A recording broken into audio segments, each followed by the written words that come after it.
Jei manai, kad Klaipėdoje nėra ką veikti, tu klysti. Bent jau taip daug ką sako. Vakar kaip tik skaičiau komentarus, Klaipėdoje nėra ką veikti. Rimtai? Galvoju, gerai, pabandykim suprasti, ar čia miestas kaltas, ar mes patys. Nes dažniausiai lygina su Vilnium ar Kaunu. Nu tai aišku, Vilnių visko daugiau, žmonių, renginių, kartais net per daug. Kaunas irgi juda, arena, koncertai, žodžiu veiksmas. Bet palauk, o jei palyginam su Šiauliais ar Panevėžiu? Ai, gerai, nelyginam. Čia jau būtų nesąžininga, nes Klaipėda gerokai aukščiau. Turim jūrą, Kuršių neriją, Senamiestį, Švyturio areną. Tai klausimas pasikeičia, nes nėra ką veikti, dažnai reiškia ne miestą, o patį žmogų. Nes realiai, kaip atrodo savaitgalis pas daugą. Namai, prekybcentris, gal koks baras ir viskas. Ir tada sakom, nėra ką veikti. Nu tai gal ne mieste problema. Jeigu tavo visas laisvalaikis tik baras, klubas, tai jo, Klaipėda gali atrodyti mirusi. Bet realybė tokia. Turim ledo čiuožyklą, kino teatrus, biliardai, boulingai, pilna. Sporto klubų tinklas labai neblogas. Tai realiai yra kur nueiti. Yra ką veikti vaikams, paaugliams, suaugusiems. Ir čia dar net ne viskas. Jeigu bent kartą normaliai pasigūglini, pamatai, kad Klaipėda pilna veiklų, apie kurias daug kas net nesusimąsto. Nori adrenalino, gali lėkti į pajūrio kartingą ir labai greit suprasi, kad moku vairuoti buvo tik teorija.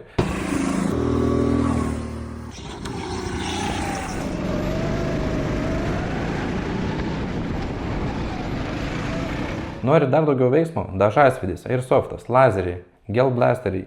Čia jau nepasivaikščiojimas, čia mini karas su draugais. Pramogos Klaipėda.lt pristato ir softo renginius Klaipėdoje. Esame paruošę programas bernvakariams, mergvakariams, gimtadieniams ar tiesiog geram laiko praleidimui. Jauniesiams žaidėjams esame paruošę programas su gelblasteriais, kurie nepalieka jokių žymių.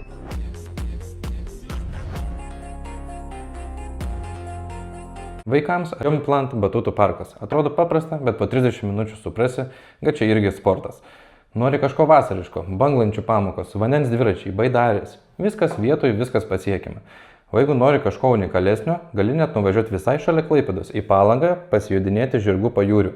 Skamba kaip filmas, bet čia realybė.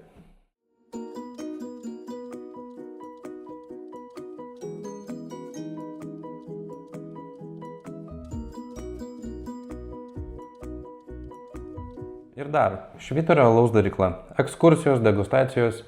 Veikla ne tik išgerti, bet ir patirti. Leo ir Bružas pakeliui negalėjo neaplankyti dar vieno kulinarinio perliko Klaipėdoje. Į šitą vietą aš čia atvažiuoju kelintą kartą ir atvažiuoju kaip pirmą kartą. Oi. Jausmas toks, lyg tai angeliukas basom kojytėm perėjo per krūtinę. Nori šaudyti Klaipėdoje, rasi. Nori plaukti, nardyti, bėgioti, rasi. Nori sportuoti, pilna, tik reikia pasidomėti. Ir tada atsiranda komentarai, nėra čia ką veikti, kai realiai žmogus pats nežino, ko nori ir laukia, kad miestas jį linksmintų. Apie vyresnius žmonės net nekalbu, nes čia gali ryte išeiti į pušyną prie jūros.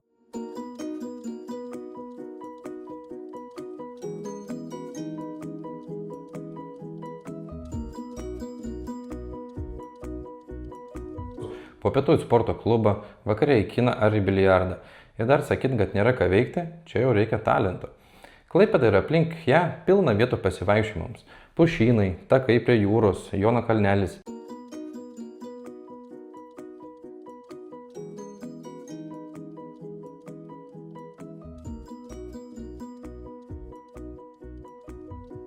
Vietų tiek, kad pradėsi vardinti ir vėl sakys, kad per ilga laida. Ir tada supranti vieną paprastą dalyką. Čia nėra ką veikti, čia tiesiog reikia truputį daugiau nei nueiti į Akropolį ir namo. Bet yra viena problema. Klaipėda turi viską, bet ne viskas yra po nosim. Čia ne Vilnius, kur viskas vienoje vietoje. Čia reikia šiek tiek pajudėti. Ir va čia daugam baigėsi noras. Nes Klaipėda nėra tas miestas, kur viskas ateina pas tave. Čia reikia pačiam išeiti ir ieškoti veiklos. O čia jau kai kam labai rimtas iššūkis. Dar viena problema. Vaibas.